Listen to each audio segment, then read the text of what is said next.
HKRN इसको लेके आएंगे, इसमें बढ़ाने में समय लगा। और उसमें सबसे पहले जो लोग ऐसे हैं किन्हीं कारणों से बाहर हो गए हैं अपने काम से, नौकरियों से, जो एक्सपीरियंस जिनके पास है 2 साल का, 3 साल का, 6 साल का, 5 साल का, पहले जो है वो रजिस्टर करो।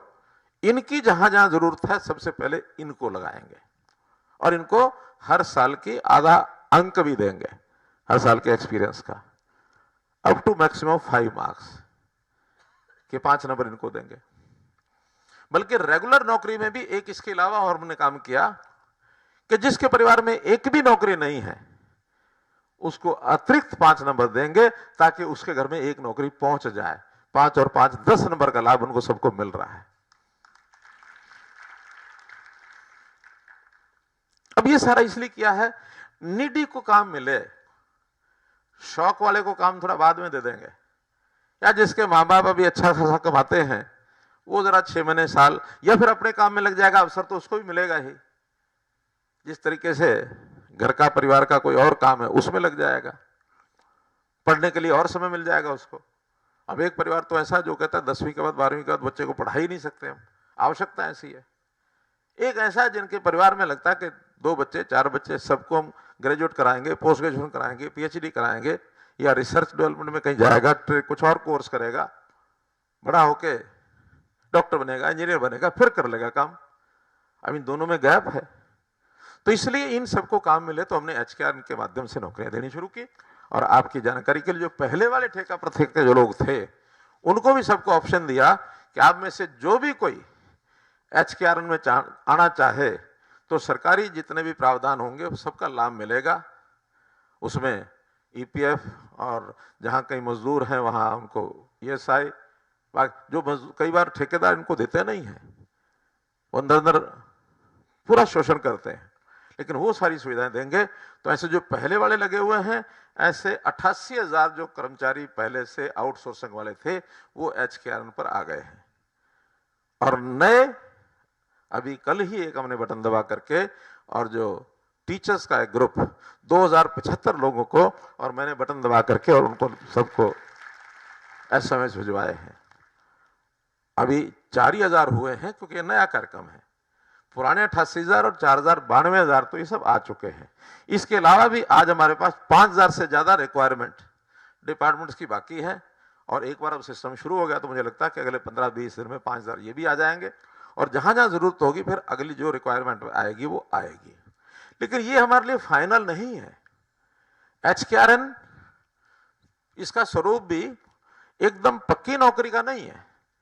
हम चाहते हैं इसमें भी योग्य व्यक्ति अगर आगे बढ़ सकते हैं उनको बढ़ने के लिए प्रयास करने चाहिए, क्योंकि आखिर है तो ये भी आउटसोर्सिंग की रिप्लेसमेंट है। कोई HPSC या HSSC के माध्यम से ये नौकरियां नहीं है। जब तक पक्के वहां से नहीं आते तब तक के लिए यहां लगे रहेंगे। हो सकता है कोई 10 साल लगा रहा है, 5 साल लगा रहा है, 15 साल लगा रहा है, हो सकता है सारी उम्र यही निकल जाए। और ये भी हो सकता है कि अगले साल पक्के आ गए तो इनको कहा जा सकता है कि भैया आप पक्के लगेंगे पहले, आप जाओ बाहर। लेकिन कोशिश ये रहेगी कि जिसको एक बार हम लगाएं वो कम से कम जब तक उनको और अवसर अपने आप छोड़ के ना जाएं तब तक हम ना निकालें, ये कोशिश रहेगी। लेकिन उसके लिए आपको भी प्रयत्न करना होगा।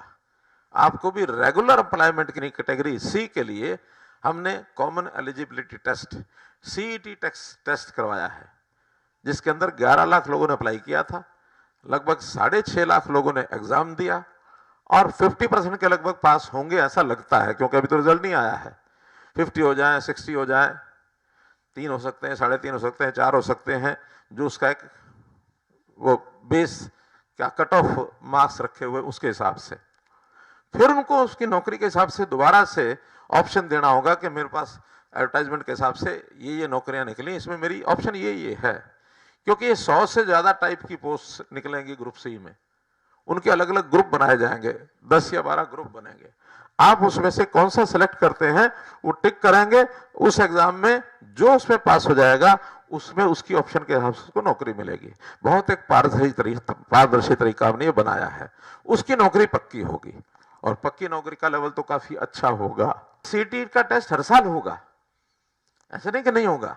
इस बार हो गया, ग्रुप सी का अगले साल फिर होगा, और जो एक बार टेस्ट होगा 3 साल तक उसका वैलिड रहेगा वो टेस्ट। इस 3 साल में अगर कोई इंप्रूवमेंट करना चाहे अपने मार्क्स के, वो भी कर सकता है। 3 साल में एक बार सिर्फ फीस देनी है उसको, एक बार में उसको उसका जो रजिस्ट्रेशन नंबर मिलेगा। 3 साल के बाद फिर चाहे तो फिर दे सकता है दोबारा से फीस भर के। तो एक सिस्टम बना दिया है, उस सिस्टम में योग्यता के आधार पर जितने टाइप की नौकरियां निकलेंगी, साल में एक बार हर पोस्ट के लिए जो वैकेंसी होगी वो भरी जाएगी।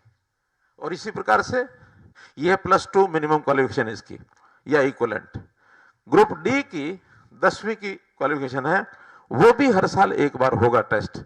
अभी 10वीं वालों का होना है, ग्रुप डी का हुआ नहीं है, वो जैसे ये कंप्लीट होगा महीने 2 महीने बाद उसको शुरू करेंगे, क्योंकि ग्रुप डी हमने 18,000 पीछे लगाए थे और ग्रुप डी में ज्यादातर आउटसोर्सिंग पर चल रहे हैं। ग्रुप सी में रेगुलर की तरफ हम आगे काफी बढ़ रहे हैं, ग्रुप सी में रेगुलर की तरफ हम आगे काफी बढ़ रहे हैं। तो इस प्रकार से इसकी ओर हम आगे बढ़ें, या हम नहीं तो हमारे परिवार में और भी जो लोग हैं उनको सबको प्रेरित करें कि अपनी पढ़ाई करें, और ग्रुप सी का या कहीं कम पढ़ाई लिखाई तो डी का, या फिर जो ग्रुप बी और ए के लिए जो क्वालिफिकेशन है उस हिसाब से करके, और हर साल उस एग्जाम के अंदर उनको आना चाहिए। मैं एक ही विषय, जैसे जेबीटी टीचर्स का कांग्रेस के सरकार में 2 ग्रुप थे और कोर्ट ने अलग अलग निर्णयों में उन दोनों को ज्वाइन करा दिया। अच्छा, आपके पास सोचते हैं इसको भी कर लो, इसको भी कर लो, आपको पता भी होगा। आखिर में फिर सुप्रीम कोर्ट ने उसमें से एक को प्राथमिकता दे दी कि ये पहले, दूसरा बाद में। संयोग से इस समय तक सारी सीटें जो खाली हो गई थी उन सबको एडजस्ट कर दिया है। सिर्फ 200 लोग उसमें बचे हुए थे। आज प्रातःकाल मेरे पास वो आए थे कि वेटिंग लिस्ट में अब सिर्फ इन 9,800 में से सिर्फ 200 रह गए हैं जिनको रेगुलर एम्प्लॉयमेंट मिलनी है, वेटिंग में वो है। हमने आज उनको कह दिया कि जिनका जहां जहां स्थान है और ज्वाइन करने की हमारे पास है जगह, उन 200 को ज्वाइन करा दें। मुझे लगता है 2-3 दिन में वो भी ज्वाइन हो जाएंगे 200 लोग जेबीटी वाले। तो हम एक एक को कितना परस्यू कर कि रेगुलर नौकरी पारदर्शी तरीके से होनी चाहिए, कोई पर्ची नहीं, कोई खर्ची नहीं। और हमने अपनी सारी व्यवस्थाएं, चाहे वो स्टाफ सिलेक्शन कमीशन है, चाहे वो HPSC है, पब्लिक सर्विस कमीशन है, पिछले 8 साल में 1 लाख से ऊपर लोगों को हम ये रोजगार सरकारी नौकरी में दे चुके हैं, 1 लाख से ऊपर। और उन 1 लाख से हम पूछते भी हैं, समय समय पर कभी कभी कुछ शिकायत मिलती भी है, क्योंकि व्यवस्था ठीक एक दिन में नहीं होती। जंग लगा हुआ इस व्यवस्था का, बीच में कहीं ना कहीं ऐसा गुण जो हमको मिल जाता है उसको हम रगड़ते हैं, उसको छोड़ते नहीं हैं। चाहे हमारा नजदीकी आदमी हो तब भी नहीं छोड़ते हैं। और आज भी हम कहते हैं कि अव्यवस्था का एक भी आलम आपको पता लग जाए, हमको बताओ कि इस नौकरी में फॉर्म भरने में कहीं लालच दिया हो आपको कि मैं आपकी नौकरी लगवा दूंगा, मैं आपको नंबर बढ़ा दूंगा, मैं आपको इंटरव्यू में ये करा दूंगा, मैं आपको ये स्टेशन दिला दूंगा। कोई पता लग जाए कभी भी, आप अपने नेताओं के माध्यम से हमारे पास भेज देना, बख्शा नहीं जाएगा कोई। अब कितने ही गैंग मिले हमें जो इन परीक्षाओं में पेपर लीक करने के मामले में हमको मिले, नकल कराने में मिले, सीटर बन करके बैठने वाले मिले, नाम किसी का, पेपर कोई और दे के आ रहा है, ओवर राइटिंग ये करते हुए मिले। और सिखा दिया जाता था परीक्षार्थी को, पेपर खाली छोड़ाइयो मैं देख लूंगा, ऐसा बताया जाता था। हमने उसमें से कई सिस्टम निकाले, और एक सिस्टम तो अभी पिछले साल भर से क्या निकाला कि अगर 4 प्रश्न, एक प्रश्न के 4 उत्तर हैं ABCD, एक टिक करना है, व्यक्ति खाली छोड़ के ना आ जाए। हमने एक बार तो ये किया था कि 5वां एक और है कि मैंने इसमें से एक भी मुझे नहीं आता है, 5वां टिक करो। अगर 5वां भी टिक नहीं होगा तो फिर नेगेटिव मार्किंग होगी, ताकि वो आदमी अगर खाली छोड़ के आएगा तो बाहर ही हो जाएगा। फिर ईमानदारी से बताओ कि 4 उत्तर हैं,